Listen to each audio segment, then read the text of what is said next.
विद्यार्थी मित्रांनो नमस्कार।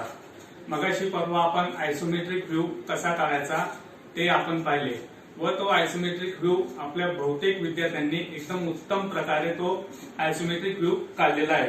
आता त्या आयसोमेट्रिक व्ह्यू पासून ऑर्थोग्राफिक व्ह्यू कसा काढायचा ते आपण आज पाहणार आहोत। तर ऑर्थोग्राफिक व्ह्यू काढताना अगोदर आपण जी आयसोमेट्रिक व्ह्यू डायग्राम काढलेली आहे त्या आयसोमेट्रिक व्ह्यू डायग्रामचं वाचन करता येणं आपल्याला आवश्यक आहे। त्यासाठी मी आता तुम्हाला आयसोमेट्रिक व्ह्यूचं वाचन कसे करावे ते तुम्हाला दाखवत आहे। आता सर्वप्रथम आपण हे करण्यापूर्वी त्या दिवशी तुम्ही जो ऑर्थोग्राफिक व्ह्यू किंवा आयसोमेट्रिक व्ह्यू काढलेला होता ती आकृती आपण आपल्या समोर ठेवायची आहे।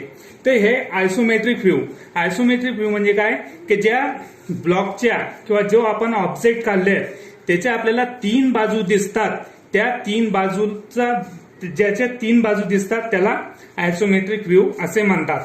आता आयसोमेट्रिक व्ह्यू मध्ये या पद्धतीने एरो दिलेला असतो, तिथं एक्स लिहिलेलं असतं किंवा काही ठिकाणी फक्त एरो दिलेला असतो।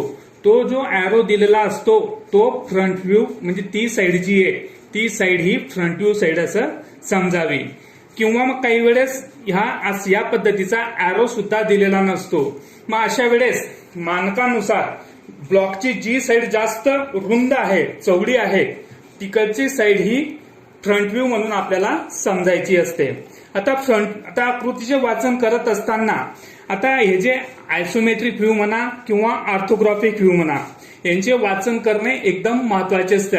हे काही आपल्याला म्हणजे साध्या पद्धतीच्या डायग्राम नसतात, तर त्या इंजिनिअरिंग ड्रॉइंग जी आपण म्हणतो त्यांना नावच हे इंजिनिअरिंग दिलेलं असतं।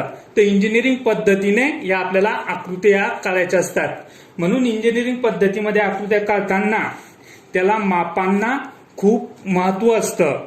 तर माप हे ऍक्युरेट ज्या पद्धतीने त्यांनी ब्लॉकवर दिलेले असतील त्या पद्धतीने ते माप तेवढी हे आलीच पाहिजेत। आता आपल्याला सध्या तुम्ही 9वी 10वीला आहात, आता 10वीला आला आहात, ते आपलं तुम्हाला बेसिक स्वरूपाचं या पद्धतीने शिक्षण आहे, म्हणून 1 मिलीमीटर किंवा 1.5 मिलीमीटर ते आपण समजू शकतो। कमी जास्त आलेला आपण त्या ठिकाणी मार्जिन ते समजू शकतात, परंतु जसं तुम्ही डीप मध्ये जाल ते तेवढं मार्जिन सुद्धा त्या ठिकाणी चालत नाही। आता उदाहरणार्थ तुम्हाला हा एक ब्लॉक मी या ठिकाणी दाखवतोय आपल्या पुस्तकातील, त्यांनी हा ब्लॉक दिलेला आहे, त्याच्यावरती हे दिलेलं आहे एक्स दिशेने दिसणारा समोरील देखावा, म्हणजे हा जो एक्स साइड आहे ही आपली या ठिकाणी फ्रंट व्ह्यू आहे। वाय दिशेने दिसणारा वरील देखावा म्हणजे वाय कडनं जे दिसणार आहे तो टॉप व्ह्यू आहे, आणि झेड दिशेने दिसणारा बाजूचा देखावा म्हणजे झेडच्या बाजूने हा साइड व्ह्यू आहे। या पद्धतीने आपल्याला प्रश्नपत्रिकेत या पद्धतीने आपल्याला दिले जातील की फ्रंट व्ह्यू कोणता आहे, साइड व्ह्यू कुठला आहे आणि टॉप व्ह्यू कोणत्या अँगलने आपल्याला पाहायचं आहे। तर मग आकृतीचे वाचन करत असताना आता आकृतीचे वाचन म्हणजे काय, ही आकृती आपण कशी समजून घ्यायची ते महत्वाचं असतं। यासाठी मी या 3 वेगवेगळ्या प्रकारचे पेन आपल्याला समजण्यासाठी मी आणलेले आहेत। आता या दिशेने आपण आता तर पाहून घेतलंय, तुम्ही आता सध्या इकडे काही लक्ष देऊ नका, या आकृतीचे बारकाईने निरीक्षण करा। आपण आता या ठिकाणी उभे आहोत, आलं लक्षात, आपण या ठिकाणी उभे आहोत, तर या ठिकाणाहून या ब्लॉक मध्ये आपल्याला फ्रंट व्ह्यू मध्ये काय काय दिसणार आहे, तर मी आता सध्या या फ्रंट व्ह्यू दिसण्यासाठी निळा पेनचा उपयोग करत आहे। तर फ्रंट व्ह्यू दिसताना आपल्याला ही पूर्ण भिंत त्या ठिकाणी दिसणार आहे, आलं लक्षात। मी त्या ठिकाणी त्याच्यासाठी गोल गोल करतोय। नंतर खालचं हा पूर्ण आपण आपल्या भाषेत वरंडा म्हणूया किंवा चौकट म्हणूया, ही चौकट सुद्धा त्या ठिकाणी आपल्याला पूर्णपणे दिसणार आहे। त्या पद्धतीने ही खाचची ही समोरची बाजू त्या ठिकाणी आपल्याला दिसणार आहे। आपण या ठिकाणी उभे मी जो असा हात ठेवलेला आहे आपण इकडनं या ब्लॉकला आता त्या ठिकाणी पाहत आहोत की या पद्धतीने आपल्याला फ्रंट व्ह्यू मध्ये काय काय दिसणार आहे। त्या पद्धतीने ही जी तिरकस भिंत आहे ही तिरकस भिंत सुद्धा आपल्याला त्या ठिकाणी दिसणार आहे फ्रंट व्ह्यूच्या साइडने।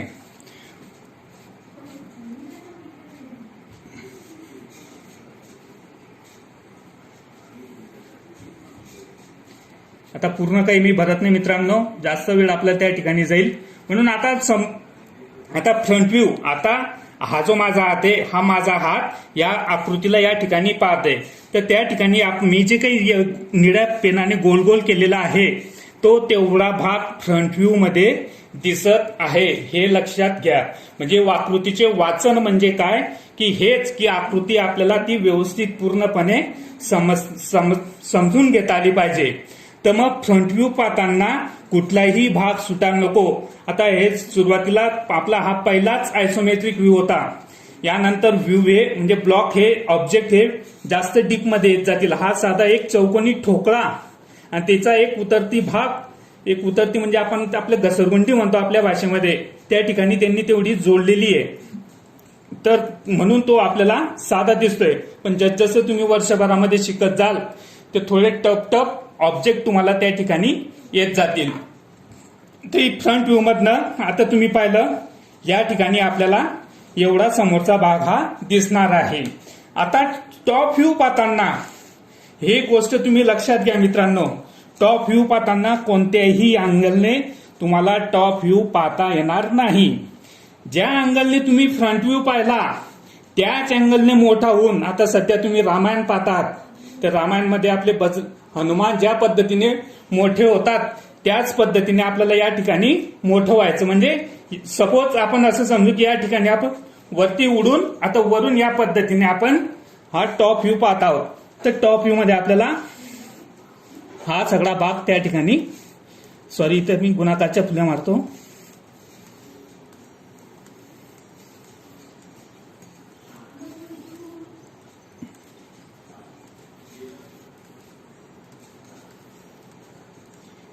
ती वरची भिंतची कळा दिसल्यानंतर हा खालचा जो वरंडा आहे, हा वरंडाही पूर्णपणे त्या ठिकाणी आपल्याला दिसणार आहे. आलं लक्षात? मी टॉप व्ह्यू साठी लाल पेनचा वापर करीत आहे आणि ती गुणाकारच्या फुल्या मारून मारून जो काही भाग टॉप व्ह्यू मध्ये दिसेल तो टॉप व्ह्यू मध्ये तुम्हाला दाखवण्याचा प्रयत्न करतो. हे टॉप व्ह्यू मध्ये पूर्ण दिसेल, दुसरं हे टॉप व्ह्यू मध्ये पूर्ण दिसेल आणि तिसरं ही जो उतरती भाग आहे हा उतरती भाग पण टॉप व्ह्यू मध्ये पूर्ण दिसणार आहे. आता तो खूप मोठा असल्यामुळे पूर्ण काही मी ते मारत नाही, पण तुम्ही समजून घ्या. आलं लक्षात? या पद्धतीने हा टॉप व्ह्यू. आलं लक्षात? फ्रंट व्ह्यू या साईडने पाहिलं ते सर्व आपण निळ्या पेनने गोल गोल केलेलं आहे. त्याच फ्रंट व्ह्यूच्या साईडवर उंच होऊन आपण टॉप व्ह्यू पाहिला, म्हणजे या साईडने असं आपण आता वरून पाहत आहोत. तर टॉप व्ह्यू मध्ये हे सगळं लाल पेनने आपण गुणाकारच्या फुल्या मारलेल्या आहेत. आणि साईड व्ह्यू, आता साईड व्ह्यू आपल्याला याच दिशेने आपल्याला तो साईड व्ह्यू पाहायचा आहे. तर या दिशेने साईड व्ह्यू पाहण्यासाठी आता यात मी काळ्या पेनचा वापर त्या ठिकाणी आपल्याला करीत आहे. त्यासाठी या वेव्ह टाईप रेषा मी त्या ठिकाणी काळ्या पेनच्या साह्याने मारत आहे.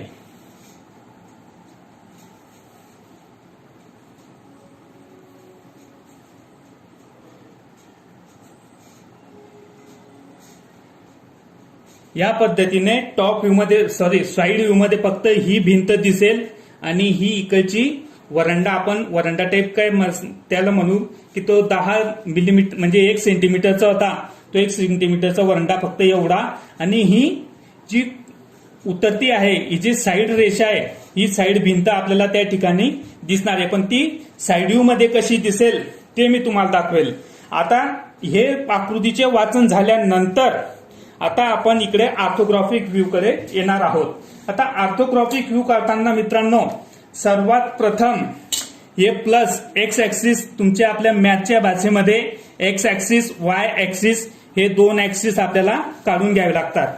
पण हे एक्स ऍक्सिस आणि वाय ऍक्सिस काढताना अधिक बेरजेची खूण काढताना ही बेरजेची खूण बरोबर आपले जी ड्रॉइंग शीट असेल त्याच्या 90च्या अँगल मध्ये येईल. याचे पाहणे आपल्याला महत्वाचे असते. आता हे वहीचा हा इकडची भाग पूर्ण कापलेला असल्यामुळे मी त्याला पट्टी या पद्धतीने म्हणजे याला बेस कुठून घेतला होता की ही जी रेषा आहे ही पूर्ण या रेषेला समांतर येईल बुवा. या पद्धतीने जी नोटबुक आपण कापलेली आहे ती बरोबर 90च्या अँगल मध्ये कंपनी आपल्याला कापून देत असते. तर मग ही जी रेषा असते ही रेषा समांतर येणं फार महत्वाचं असतं. तुम्ही जर अंदाजे अगोदर साध्या पद्धतीने अशी बेरजेची खूण मारली तर ती नक्कीच चुकीची असते, कारण ते काटकोन मध्ये पूर्ण येत नसतात. आता जवळपास पाहिलं तर आता मारण्यामध्ये इकडचा भाग कमी आहे तर इकडचा भाग हा जास्त आहे. म्हणून ही रेषा मारत असताना या जो कापलेला भाग असतो याला हा 90च्या अँगल मध्ये, पट्टीचं टर्मिनल शेवटचं टोक हे 90च्या अँगल मध्ये धरलं की म्हणजे बरोबर तो येत असतो. पण आपण जेव्हा बोर्डाची परीक्षा किंवा ड्रॉइंग शीटवर हे जॉब काढू किंवा हे ऑर्थोग्राफिक व्ह्यू काढू त्यावेळेस ते शीट खूप मोठं असतं, म्हणून त्यावेळेस हे माप आपल्याला या ठिकाणी घ्यावे लागतात. आता या पद्धतीने जर आपण पाहिलं तर मग आपली पट्टीचं स्केलचं जे माप असतं ते काटकोनाला लावून 1 पासून त्या ठिकाणी सुरुवात करायची. आता या ठिकाणी 14.5 येते, इकडे 14.5 वर टिक मार्क करायची. यानंतर इकडे घ्यायचं, इकडे 14.5 वर टिप मार्क करायची आणि नंतर मग मोठ्या स्केलच्या साहाय्याने हे दोघी पॉइंट हे त्या ठिकाणी जॉईन करून घ्यायचे. म्हणजे आपली ही जी रेषा असेल बरोबर ह्या नोटबुकला समांतर येईल. आता हे झाल्यानंतर त्याच पद्धतीने ही वर्टिकल उभी रेषा सुद्धा आपल्याला ही समांतर 90च्या अँगल मध्ये काढायची असते. हा ब्लॉक मी अगोदरच आपल्याला काढून ठेवला होता, कारण हा ब्लॉक काढायला खूप उशीर लागतो, त्यामुळे आपला व्हिडिओही फार मोठा झाला असता, मग तो व्हॉट्सअपवर अपलोड आपल्याला करता आला नसता. तर मग आता सर्वात प्रथम आपण फ्रंट व्ह्यू. आता या मित्रांनो ही प्लसची फुली काढल्या गेल्यानंतर आता एक काम करायचं ते म्हणजे हा जो आपला सेंटर आलेला असतो या सेंटर पासून 1 सेंटीमीटर इकडे आणि 1 सेंटीमीटर इकडे या पद्धतीने टिप मार्क करून घ्यायचं आहे. 1 सेंटीमीटर इकडे, 1 सेंटीमीटर इकडे. त्याच पद्धतीने खाली सुद्धा 1 सेंटीमीटर इकडे, 1 सेंटीमीटर इकडे, 1 सेंटीमीटर इकडे. या पद्धतीने केल्यानंतर एकदम फिक्कटशी रेषा, एकदम अंधुक रेषा त्या ठिकाणी आपल्याला काढायची असते. ती का काढायची असते की ह्या रेषेपासून आपले जे ब्लॉक आहेत, आता मी जेव्हा काढलेलं आहे हे जर माप तुम्ही काउंट केलं, हे माप सुद्धा सेम आहे, हे माप सुद्धा सेम आहे, हे माप सुद्धा सेम आहे आणि हे माप सुद्धा सेम आहे. म्हणजे आपली आकृती जी आपली जी डायग्राम आहे ती एकदम परफेक्ट चांगल्या पद्धतीने ती आपल्याला म्हणजे सुशोभित पद्धतीने ती दिसत असते. या आकृती काढताना सर्वात प्रथम हे लक्षात घ्यायचं की आपला जो कागद आहे तो काळा होणार नाही, कारण जास्त आपल्याला रेषा काढल्यानंतर पुन्हा त्या काही रेषा आपल्याला त्या ठिकाणी खोडाव्या लागतात. अशा वेळेस आपलं पेज जास्त काळं व्हायला नको. जास्त खाळाखोळ दिसली, पेज जर काळं झालं तर त्या ठिकाणी आपले मार्क हे कमी होत असतात. म्हणून ती एक काळजी त्या ठिकाणी घ्यायची असते. त्यासाठी मित्रांनो या ज्या पेन्सिल असतात ती HB असते, H2 असते आणि H या 3 प्रकारच्या पेन्सिल या बाजारात उपलब्ध असतात. HB जी पेन्सिल असते ती खूप डार्क चालते, म्हणजे ती एकदम काळं ठळक डार्क चालत असते. H2 पेन्सिल ही फिक्कट चालत असते आणि H ही पेन्सिल मीडियम स्वरूपाची असते. म्हणून ह्या ज्या फेंट लाईन असतात ना, हे फेंट लाईन वापरण्यासाठी H2 पेन्सिलचा वापर आपण हा करायचा असतो. ज्या दिवशी इंजिनिअरिंग ड्रॉइंगचा तास असेल किंवा पेपर असेल त्या दिवशी या 3 प्रकारच्या पेन्सिल तुमच्याजवळ असणं अनिवार्य आहे. म्हणजे त्याच्याने होतं असं की आपला जो शीट असेल, उत्तरपत्रिका असेल ती जास्त काळी होणार नाही, त्यामुळे आपली आकृती खराब दिसणार नाही. तर मग आपण या पद्धतीने 1-1 सेंटीमीटर त्या ठिकाणी अंतर घेतलं गेलेलं आहे, त्यानुसार आपण तो चौकट केलेली आहे. आता सुरुवातीला फ्रंट व्ह्यू काढण्याची आपण या ठिकाणी सुरुवात करणार आहोत. आता फ्रंट व्ह्यू काढताना सुरुवात प्रथम ही उंची आपल्याला घ्यावी लागते. तर ही उंची होती आपली, हाईट होती 50 मिलीमीटर. मी सुरुवातीला सांगतो all dimension are in MM. हे सर्व डायमेन्शन हे मिलीमीटर मध्ये. म्हणून मग मी काय केलं, अगोदर याची ही रुंदी घेतली. याची रुंदी आपली आलेली 50, 20, 70, 80, 90, 95 मिलीमीटरची ही आपल्या ब्लॉकची रुंदी आहे. म्हणून मी इथून हे घेतल्यानंतर 95 मिलीमीटरची रुंदी 95 मिलीमीटरवर एक ठिकाणी इथं आणि आकृती आता काढताना हे जे 1 सेंटीमीटर आपण अंतर घेतलंय तिथून हे आपण सुरू करायचं. इथून 1 वर एक टिप मार्क केल्यानंतर इकडे हे 95 वर आपण हे टिप मार्क केला. मग तिथून आज सुरुवातीला मी जे काढलं ते एकदम फेंट रेषा काढलेल्या त्यात, एकदम फेंट लाईन आपण त्या ठिकाणी मारून घेतली. त्यानंतर त्याची हाईट किती आहे, ती तर ब्लॉकची हाईट आहे 50. तर मग इथून या धरल्यानंतर या पद्धतीने 50 वर टिप मार्क केली, ती 50. मित्रांनो, मी अगोदर हा ब्लॉक काढून घेतलेला आहे. आता हा जो व्हर्टिकल रेषा मी मारतोय, ती व्हर्टिकल रेषा बरोबर 90च्या अँगल मध्ये ती आली पाहिजे. त्याच्यासाठी तुमच्याकडे जे सेट स्क्वेअर असतील, ते सेट स्क्वेअरचे इंजिनिअरिंग ड्रॉइंगसाठी सेट स्क्वेअर हे एकदम महत्वाचे असतात. ते सेट स्क्वेअरचा तंतोतंत पूर्णपणे पालन करणे महत्वाचे असते. अंदाजे आपल्याला वाटतं म्हणून ती रेषा सरळ आहे असं तिथं कधीच करू नये, असं तिथं कधीच करू नये. ते त्यासाठी पहा, या पद्धतीने एका ठिकाणी या रेषेला जर आपण गुण्यात समांतर लावला, त्यानंतर या पद्धतीने याला या पद्धतीने या ठिकाणी घासत सरळ नेलं की आपली रेषा पहा. आता हे परफेक्ट म्हणजे परफेक्ट ही जी रेषा आहे ही व्हर्टिकल रेषा आहे. त्यासाठी आपल्याला हे सेट स्क्वेअर लावता येणे महत्वाचं असतं. हा जो तुम्ही सुरुवातीला सेट स्क्वेअर ठेवाल, हा बरोबर 90च्या अँगल मध्ये आहे का नाही याच्यासाठी सुद्धा आपल्याला बेस पाहावं लागेल. पण या ठिकाणी मी रेषा अगोदर मारलेली आहे, त्याला हा समांतर या ठिकाणी त्याचा हा जो पार्ट आहे तो मग समांतर आहे, म्हणून मी त्याच्यावरती आता हे दोघी काटकोनात आलेले आहेत. या पद्धतीने मी ते सरकत हे 5 सेंटीमीटरची ही रेषा या ठिकाणी मारली. त्यानंतर हा जो आपला आता पुढून ही जी उभी भिंत आहे, उभी भिंतची रुंदी किती आहे, 20 मिलीमीटर म्हणजे 2 सेंटीमीटर. तिथून पुन्हा मग मी 2 सेंटीमीटरवर हे टिक मार्क केलं. 2 सेंटीमीटरवर टिक मार्क केल्यानंतर पुन्हा मग मी ते या पद्धतीने ते सेट स्क्वेअर लावले. पुन्हा मग 2 सेंटीमीटरवर ते टिप मार्क केले, ही रेषा काढलेली आहे. आता ही रेषा काढल्यानंतर याची हाईट पण घेणे महत्वाची. याची हाईट होती आपली 1 सेंटीमीटर. आता ही 1 सेंटीमीटर इथं दिली म्हणजे ती पूर्ण याची 1 सेंटीमीटर आहे. म्हणून हा जर 5 सेंटीमीटरचा आपला उभी रेषा आहे, ती ही जवळपास आपली 4 सेंटीमीटरची रेषा येईल. म्हणून 4 वर ही क्लिक केली तर ऑटोमॅटिक आपलं हे जे अंतर असेल ते बरोबर 1 सेंटीमीटरचं त्या ठिकाणी येत असतं. आलं लक्षात. त्यानंतर आता ही रेषा काढली आपण, ही रेषा काढली, ही काढली. मग आता इथं पुन्हा 1 सेंटीमीटरचे अंतर घेऊन 1 सेंटीमीटरवर टिप मार्क करायचं आहे. 1 सेंटीमीटरवर टिप मार्क केल्यानंतर हा पॉइंट ते हा पॉइंट आपण ही रेषा काढली. मग इथून 2 सेंटीमीटर अंतर घेतलं. मग ही रेषा इथपर्यंत आपण काढली होती. मग आता एक पॉइंट इथं आले आहे, हा पॉइंट पूर्ण असा मॅच करून घ्यायचा आहे. हे मॅच करताना मी वारंवार सांगतो, अगोदर फेंट लाईन मध्ये हा आपला ब्लॉक हा काढायचा असतो. फेंट लाईन मध्ये ब्लॉक हा काढत चला. मग त्यानंतर आता या पद्धतीने म्हणजे आपली ही पूर्ण ठोकळा हा असा तयार झालेला आहे. आता ही उतरती कळा म्हणजे हा पॉइंट ते हा पॉइंट त्या ठिकाणी आपला मॅच करून द्यायचा. या पद्धतीने ते मॅच करून दिलं. आलं लक्षात. या पद्धतीने ते मॅच करून दिलेलं आहे.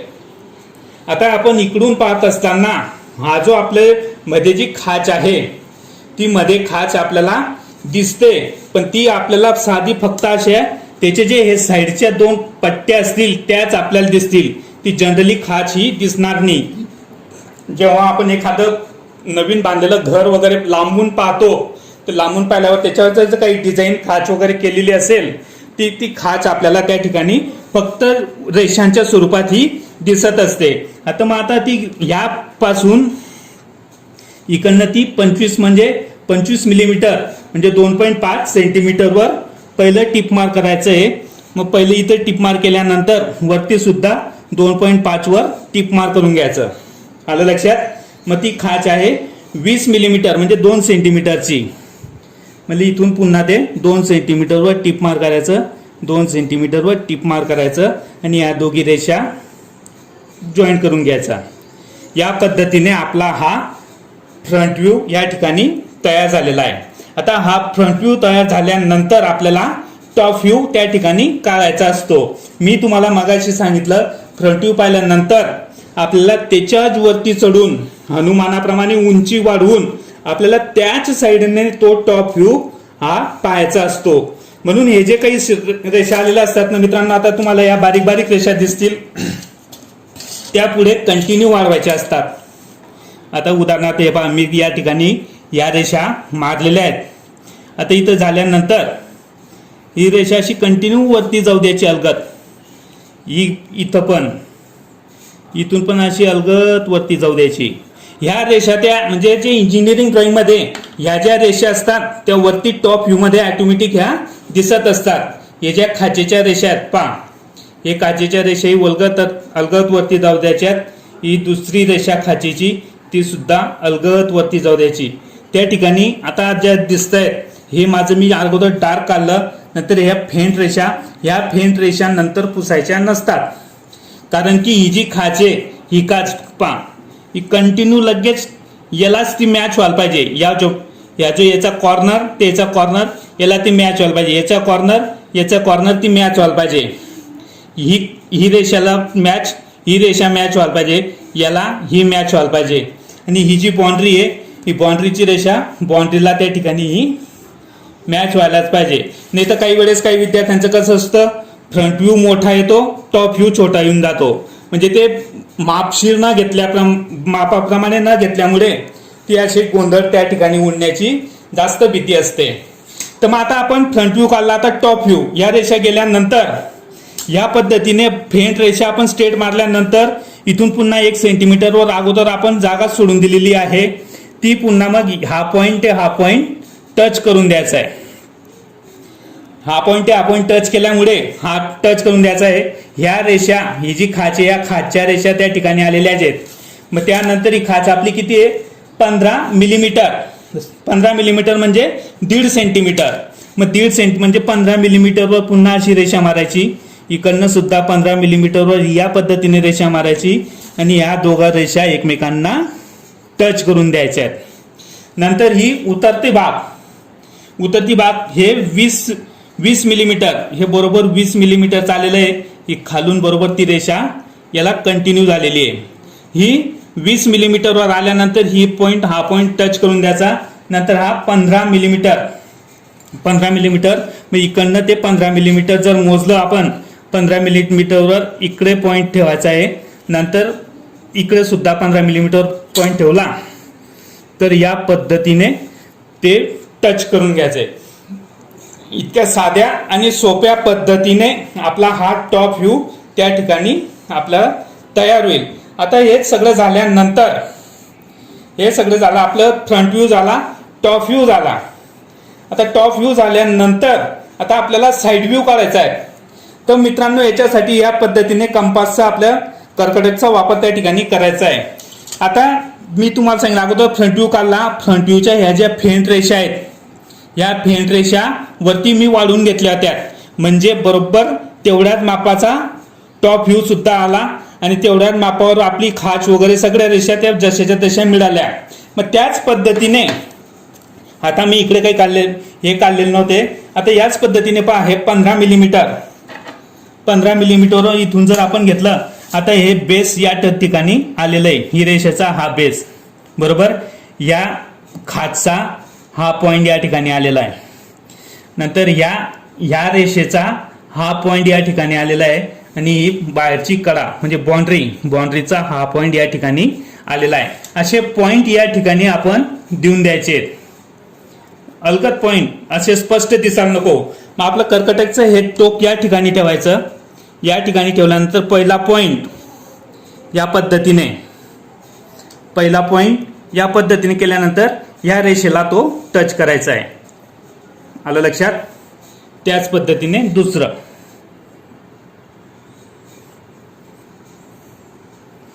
या रेषा मारताना कमी जास्त होणार नाही, अंतर मागे पुढे होणार नाही याची तंतोतंत काळजी आपण घेतली पाहिजे. म्हणजे इथं आता समजून घ्या, इथं मी स्पॉट केलेला आहे आणि तुम्ही जेव्हा कर्कटकच्या सहाय्याने आपण सस्पेन्शन लावाल, एक तर इथं लावाल किंवा मग कोणी जास्त पुढे घेऊन गेल इथं लावाल, असं चालणार नाही. ज्या ठिकाणी स्पॉट केला आहे त्याच ठिकाणी आपल्याला ती रेषा त्या ठिकाणी काढायची आहे आणि इकडे सुद्धा ती तशीच टच त्या ठिकाणी करायची आहे. आलं लक्षात? या पद्धतीने मी चारही रेषा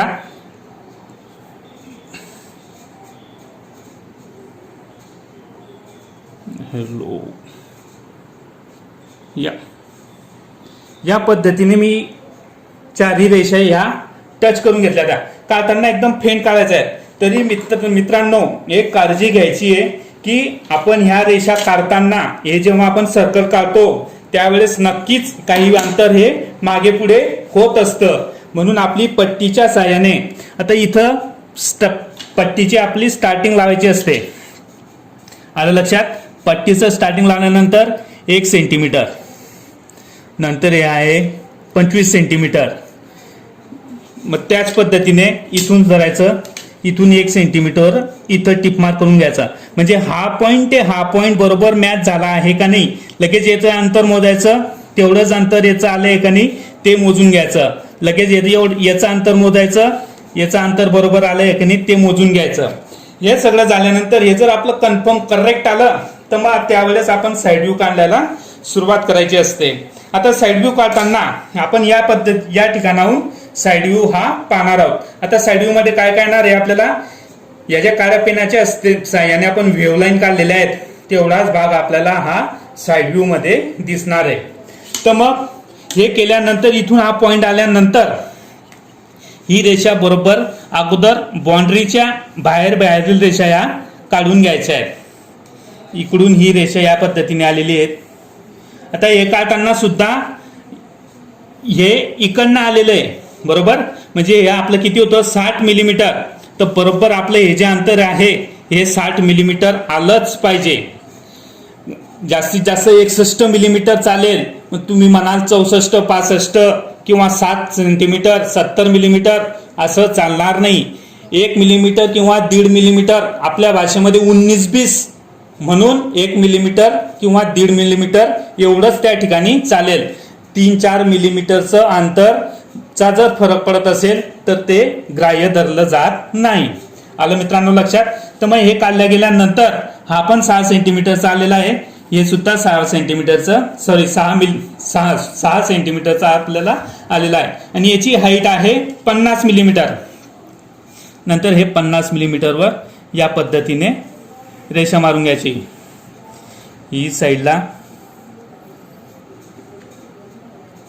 ही साईडला या पद्धतीने आपला हा ठोकळा म्हणजे ही साईड म्हणजे पूर्ण अशी या पद्धतीने आपलं हे तयार झालेलं आहे. आता ही जी रेषा आहे उतरती जी रेषा आहे ती किती 15 मिलीमीटर. 15 ते अगोदर आपल्याला हे 1 सेंटीमीटरची जो वटा आहे तो 1 सेंटीमीटरचा, इथून 1 सेंटीमीटर मोजायचा, तो 1 सेंटीमीटरवर कंप्लीट करून घ्यायचा. इकडनं 1 सेंटीमीटर वर टिप मार्क करायचं, इकडनं 1 सेंटीमीटरवर टिप मार्क करायचं. काही वेळेस मित्रांनो एक लक्षात घ्या,